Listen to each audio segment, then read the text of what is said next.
At the height of the Cold War, it was the Boeing B-52 that was the frontline aircraft of the American Strategic Air Command.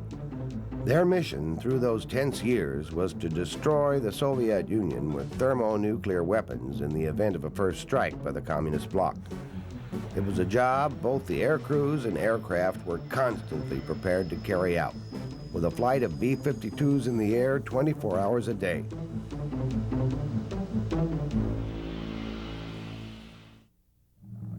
In the late 1940s, the West was facing another war, the Cold War. The Russians had blockaded Berlin. The Iron Curtain had fallen across the face of Europe. Allied air forces mounted a massive effort to keep Berlin supplied with vital goods. But there were more than just transports in the air. The West would rely on its new nuclear weapons for deterring a Russian attack. But this deterrent had to be viable. Planners in the Pentagon sought a new bomber that would fly farther, faster, and carry more bombs than anything yet imagined.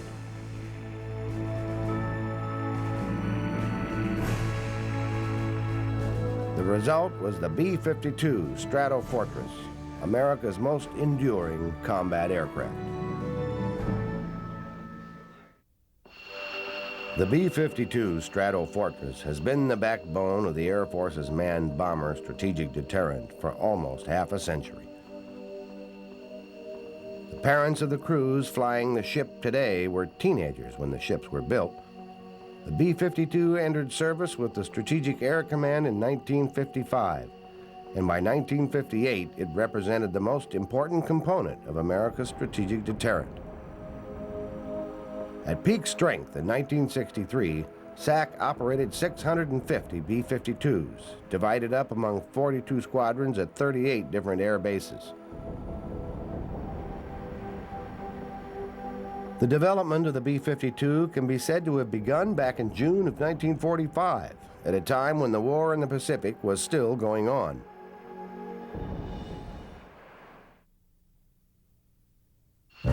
The ultimate result was a new prototype dubbed the YB-52.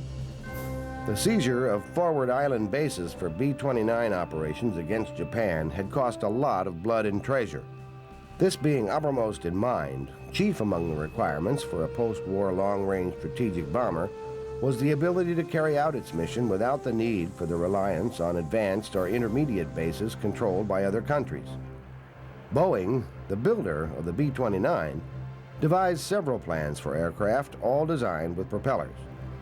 But soon, the idea of an all-jet bomber took hold. The new prototype's maiden flight took place on April 15, 1952.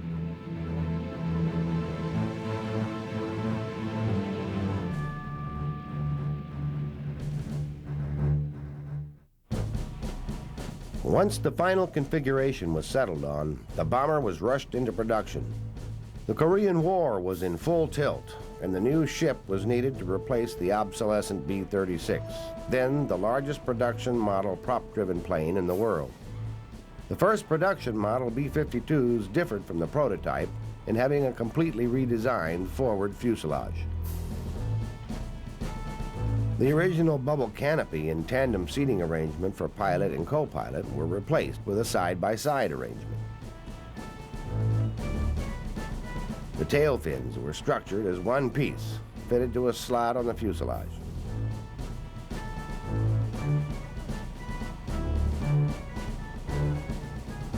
The ship's engines were a set of 8 Pratt & Whitney J57P turbojets rated at 10,000 pounds of thrust.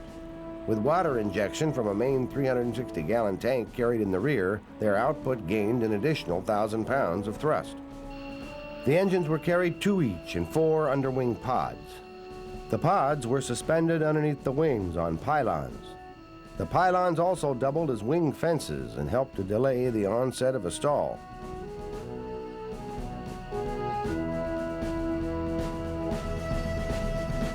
Air refueling was also designed as an easier hookup using a flying boom with a special probe. Drop tanks for extra range were also built into the B-52. Their utility had been proven early in World War II for fighter escorts.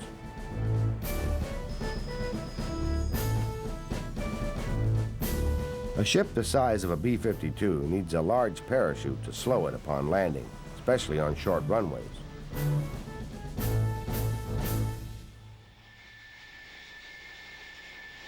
The unique feature of the landing gear was the ability of the main units to rotate up to 20 degrees left or right of the line of flight. This permitted the aircraft to point directly into the wind while the wheels remained aligned with the runway. The B-52B was the first truly operational version of the Stratofortress. The B-52B was outwardly identical to the B-52A, but featured an enhanced reconnaissance capability and was fitted with a bombing navigation system. A SAC exercise always began with an air raid klaxon announcing an imminent airstrike. Although a flight of B-52s were always in the air, this exercise put aloft the entire arsenal in as fast a time as possible. Crews raced for their ships on the runways, which in theory were always ready to go at a moment's notice, fully loaded with fuel, bombs, and ammo. The B-52 crew was now 6. Pilot, co-pilot, navigator, radar operator, electronic warfare officer, and tail gunner. The B-52 begins to move as soon as the crew takes position and straps in. Security personnel immediately seal off the complex with blast-hardened steel doors. The B-52's wings, almost 200 feet across, needed outrigger wheels to support the outer wingtips when fully loaded with fuel and bombs.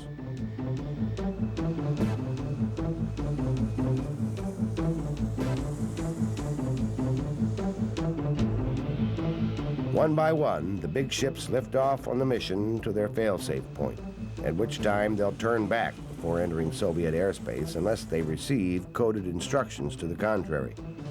In the early days of SAC and throughout the 1960s, prior to satellite tracking, this would take them as far north as the Soviets' first early warning stations on the far side of the Arctic Circle.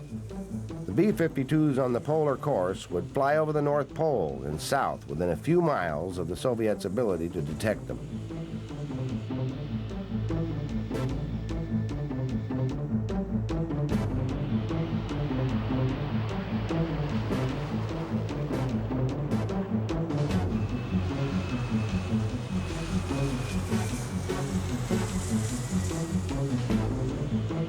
Aerial refueling maximizes range. On an actual penetration mission over the Soviet Union, the ships must be able to completely overfly the country and on to bases in Western Europe.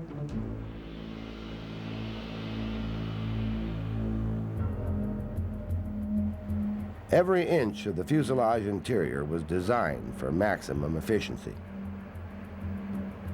Special screens were put up over the cockpit windshield to deflect the extreme brightness of a nuclear blast.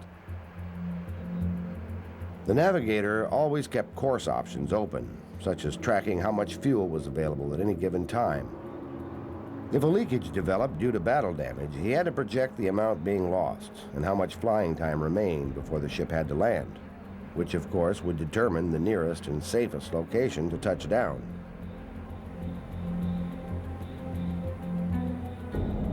The RB-52B was a reconnaissance variant with a 2-man pressurized capsule installed in the bomb bay which could perform photo recon or electronic countermeasures as necessary.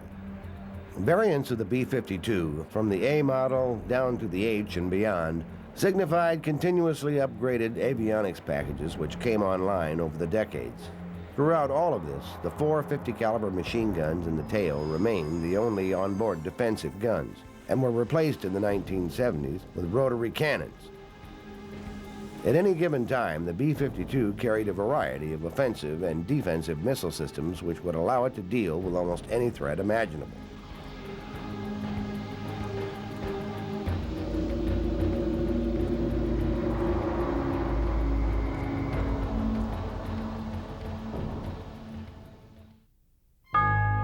In the mid-1950s, the B-52 was a crucial part of the American nuclear testing program. The bomb was no good as a deterrent unless it could be practically delivered. At the height of the Cold War, environmental concerns would come a very distant second to the concern over war with the Soviets. The United States had developed the hydrogen bomb, many times more powerful than the atom bombs dropped on Japan just a decade earlier.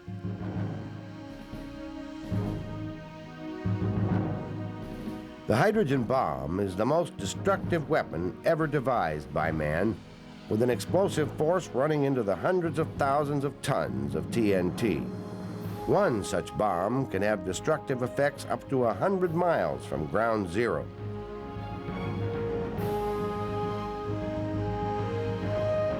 The B-52, up until the advent of the ICBM, was the sole delivery platform for the weapon.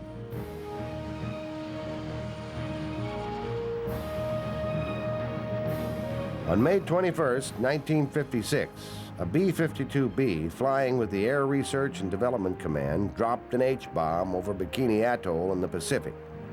The weapon was a Mark 15, which weighed 7,600 pounds and was 10 feet long. The yield of the test was over 3.5 megatons.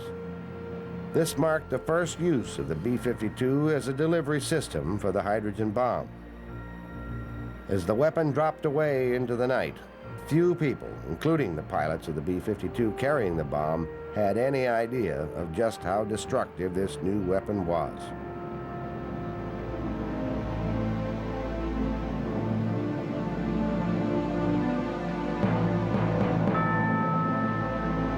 Bikini Atoll, for all intents and purposes, ceased to exist.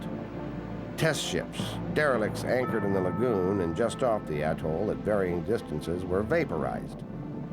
Within a decade, the megatonnage would jump from this comparatively small yield to 50 and then 100 megatons. An almost quantum leap of a factor of more than 30 times the power of this blast.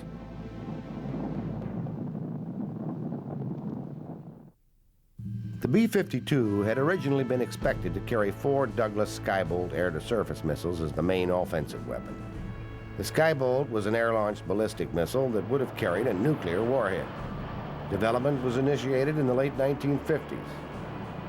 Decision to proceed with the Skybolt was reached in February of 1960, with initial deployment scheduled for 1964. In June of 1960, the British government ordered 100 Skybolts to be carried by the Avro Vulcan. But in December of '62, President Kennedy canceled the Skybolt missile for both political and economic reasons. The B-52F was the first Stratofortress model to participate in combat. B-52F aircraft taken from the 7th and 320th Bomb Wings were sent to bomb suspected Viet Cong enclaves in South Vietnam in June of 1965 under a program known as Arc Light. The first raid was carried out from Guam by 27 B-52Fs on June 18, 1965, against an unseen Viet Cong target at Ben Cat, 40 miles north of Saigon. This raid was not an outstanding success, and it was not at all certain that anything of military value was actually inside the target area that was bombed. The accuracy of the bombing was less than spectacular, and only about half the bombs actually landed in the target area. In spite of the poor results of the first strikes, the raids continued. There was initially some skepticism about the usefulness of a high-altitude radar bomb drop against guerrilla forces. Nevertheless, within a few months, there was a universal acceptance of the power of the B-52 raids as a new type of artillery. The B-52D effort was concentrated primarily against suspected Viet Cong targets in South Vietnam. But the Ho Chi Minh Trail and targets in Laos were also hit. During the relief of Khe Sanh, unbroken waves of 6 aircraft attacking every 3 hours dropped bombs as close as 900 feet from friendly lines. Cambodia was increasingly bombed by B-52s from March 1969 onward. These Cambodian bombing raids, one of the first acts of the new Nixon administration, were initially kept secret, and both SAC and Defense Department records were falsified to report that the targets were actually in South Vietnam. The Cambodian raids were actually carried out at night under the direction of ground units using the MSQ-77 radar, which guided the bombers to the release point and told them the precise moment to release their bombs. This made the deception easier, since even the crew members aboard the bombers did not have to know what country they were bombing. All they knew was that not long after takeoff in the first course correction, they were handed off by their normal control tower to the ground units somewhere in the vicinity of the target area. Since these ships were guided out and back by radio and radar beacon, the normal navigational controls in the cockpit that would tell the navigator precisely where he was were not used. And pilots and navigators on these secretive missions were not encouraged to ask such pertinent questions. If shot down by SAMs, rescue efforts would have to be coordinated by the same ground units that brought the planes in.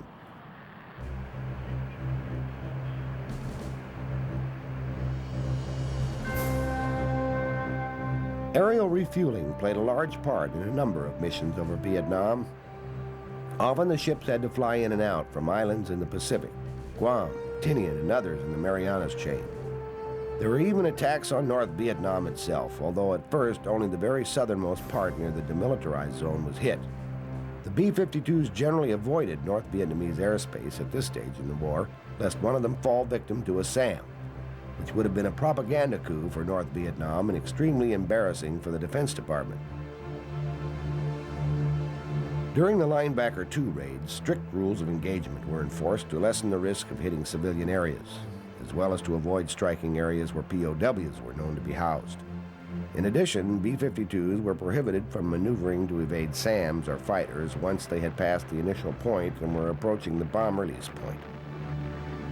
Initially, losses were heavy, with 3 B-52s being lost on the first night and no less than 6 on the second night. Several hundred SAMs were fired at B-52s during the 11 days of Linebacker II.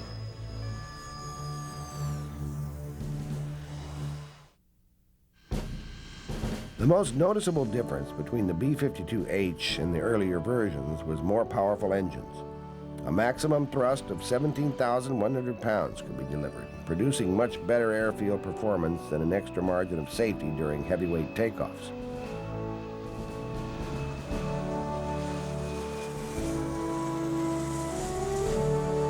The defensive tail armament was changed. The quartet of 50 caliber machine guns carried by earlier versions was replaced by a single 20mm 6-barreled rotary cannon firing 4,000 rounds a minute. The gunner was seated in the main crew compartment aft of the tail's trailing edge. Today, the H is the only model still in service, all previous versions having either been scrapped or are sitting in storage awaiting upgrades as funding becomes available.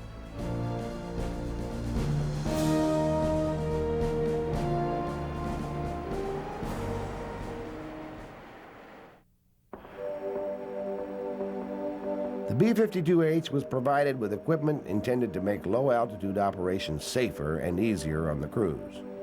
The H was the first version to receive this new equipment, although some Ds, Es, Fs, and Gs were later retrofitted. The new systems provided relief from the tremendous strain posed on pilots and navigators in flying at low altitudes at high speeds for long periods of time. Instrumentation was provided for terrain following. In order to assist the pilot in flying at low level, control wheel steering was built into the autopilot. In this test flight, the B-52 is put through violent maneuvers at low altitude.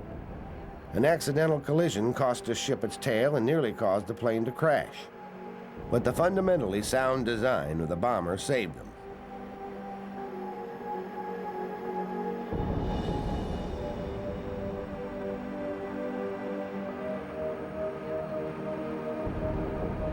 The crew was not even aware they had lost the tail assembly until landing. They marveled that the ship was still controllable. This is one very tangible reason B-52 crews have always been dedicated to their aircraft. It brings them home alive.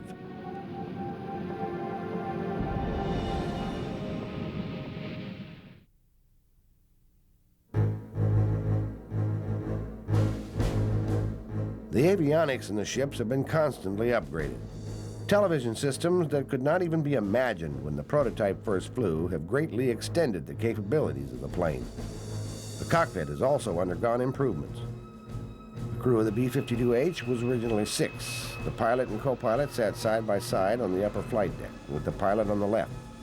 Behind them on the upper flight deck were the electronic warfare officer and the gunner, seated side by side and facing to the rear. All 4 of these crew members sat in upward-firing Weber ejector seats equipped with the M3 catapult. These seats do not have 0-0 capability, but are good at 165 miles an hour and 0 altitude. The radar navigator, who was responsible for weapons delivery and for guiding the aircraft past terrain while flying at low altitude, plus the navigator, who was responsible for getting the aircraft from point A to point B, both sat side by side on the lower fuselage deck, facing forward.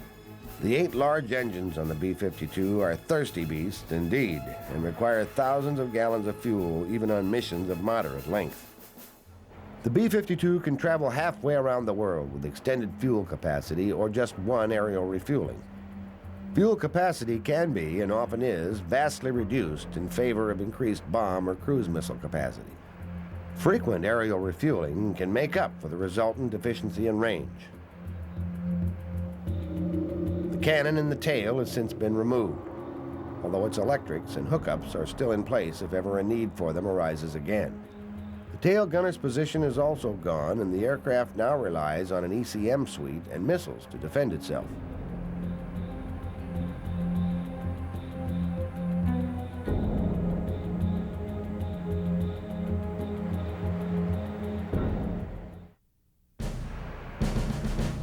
The maximum effective payload of the B-52H is 50,000 pounds. In the nuclear mission mode, it can carry a strategic rotary launcher in the aft bomb bay and can accommodate up to 8 nuclear bombs or 8 cruise missiles.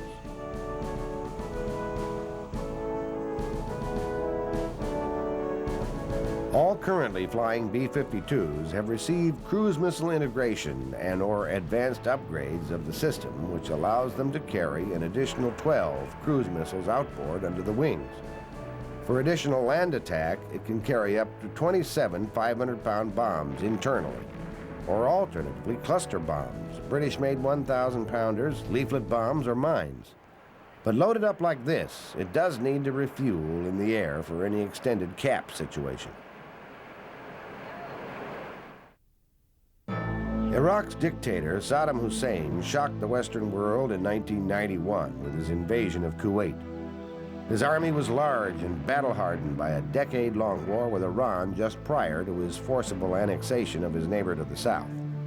General Norman Schwarzkopf, the Allied commander, had at his disposal over 3,000 airplanes of varying types to mount a softening-up campaign of the Iraqi forces. Saddam's Republican Guard was considered the biggest danger to Allied ground forces when the big push came.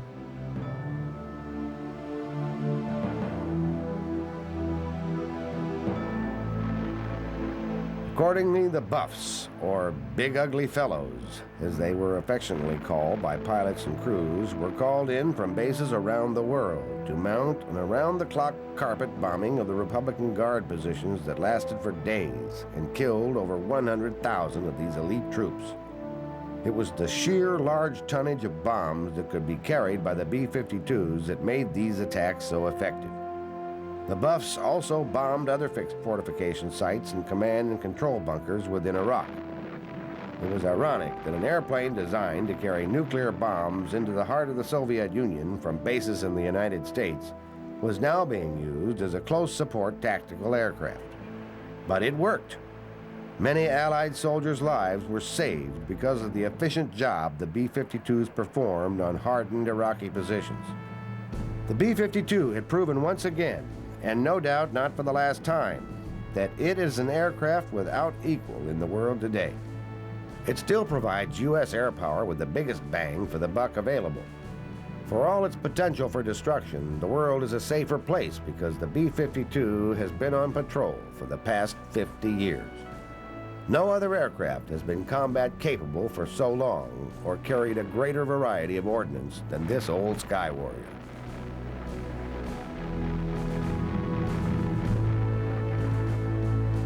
Potential adversaries around the world have no doubt noted the job this aging behemoth did on Iraq and will in future think twice about crossing the line of aggression.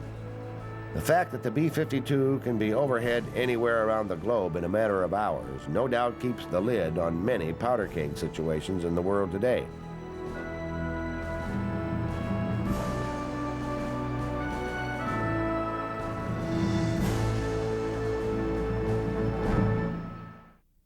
A B-52 boneyard in Arizona holds hundreds of planes that are either surplus or too old and metal fatigued to be trusted any longer in the air. a knacker's yard where aging B-52s are sent to die or be recycled for the ongoing U.S. defense effort. But they live on in the newer Model H, which is still an integral part of the U.S. air defense and will be into the next century.